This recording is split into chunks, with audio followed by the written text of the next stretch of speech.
One of the battles facing our country right now is the lack of business people willing to publicly stick up for common sense. Many of our so-called business leaders run with the political herd, no matter what the merits of the case. Some would call this good business, and indeed that may be true, but I have to say it's bad for the country. Sure, they find their voice when it's expedient, but they often remain silent when the going gets tough, and that's when we need voices out there. Well, one man who isn't afraid to speak truth to power is one of the world's leading marine vessel designers, Stuart Ballantyne. He joins me now. Stuart, thanks for joining me on Bernardi. Why do so many business leaders remain silent or go along with foolish political policy? I've come to two conclusions. Is it cowardice, self-preservation, or are you going to tell me it's something else? Well, good evening, Cory. It's a very good question. And before I run off and buy a ticket to Sweden, I will answer the question. You will find that small business leaders like myself are focused on what's best for their business, their families, their staff, and the vision for their business. But you will find, as you've really alluded to, that big business leaders are focused on profits, shareholders, dividends, protecting their backs, and avoiding bad media. So they're happy to go along with any political nonsense that the government churns out. And the government at the moment has absolutely no vision, no innovation, and where there is no vision, the people perish. Yes, it's a huge challenge, and of course we want our economy to thrive, and that's where small business really does a lot of the heavy lifting. Big business makes a contribution there too. But I have to say, Stuart, I've spent a lot of time on regional roads this past couple of weeks. I was staggered by the number of trucks on our highways. Now, that's good, I think, for our economy. As a transport operator, you would suggest, I'm sure that it is a positive for our economy, but it made travel frustratingly slow.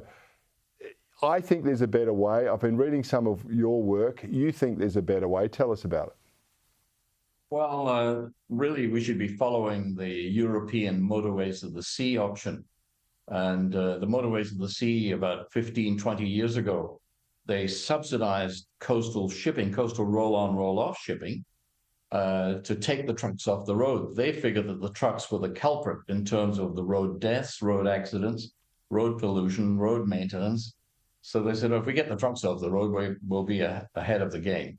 So they did that. They subsidized it only for the first 2 years.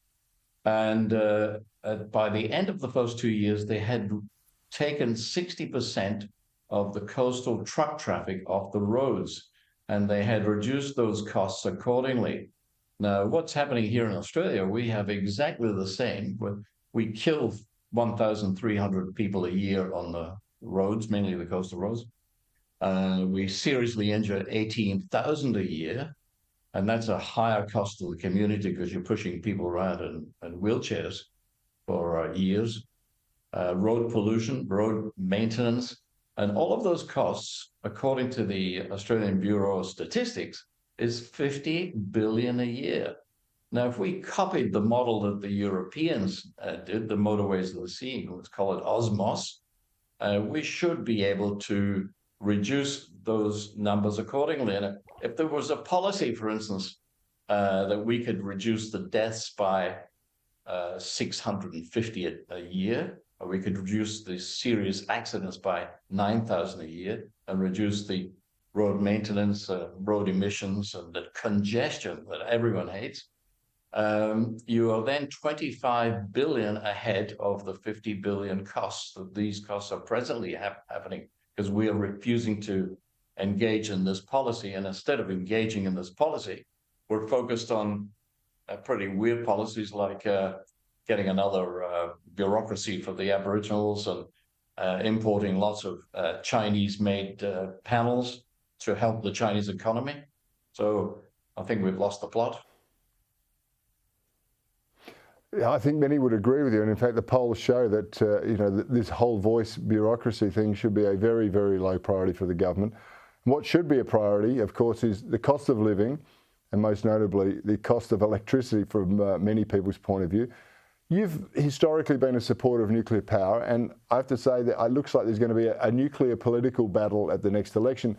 The Libs seem to have finally found their voice in support of this, And Labor seem stuck in the 1970s on 3 Mile Island.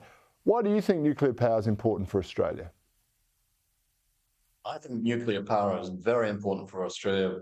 I'm from the marine industry, and of course, I like to think that the marine industry has led the world. And 70 years ago, Cory, we produced a ship which could travel around the globe 14 times, just with no emissions, just using 22 kilograms of uranium, which is the same as a loaded suitcase.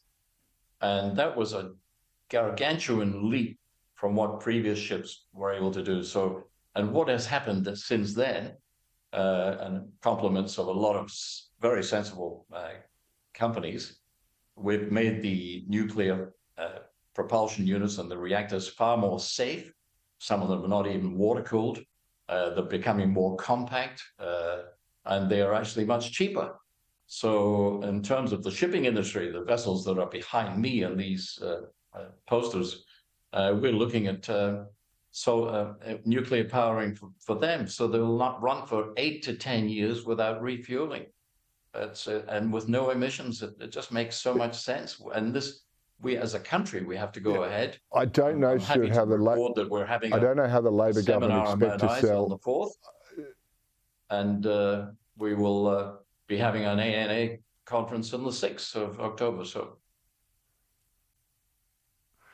Well, I just was going to say, I don't know how the Labor government is expecting to sell the fact we're going to have nuclear-powered submarines, which are basically nuclear power plants under the water.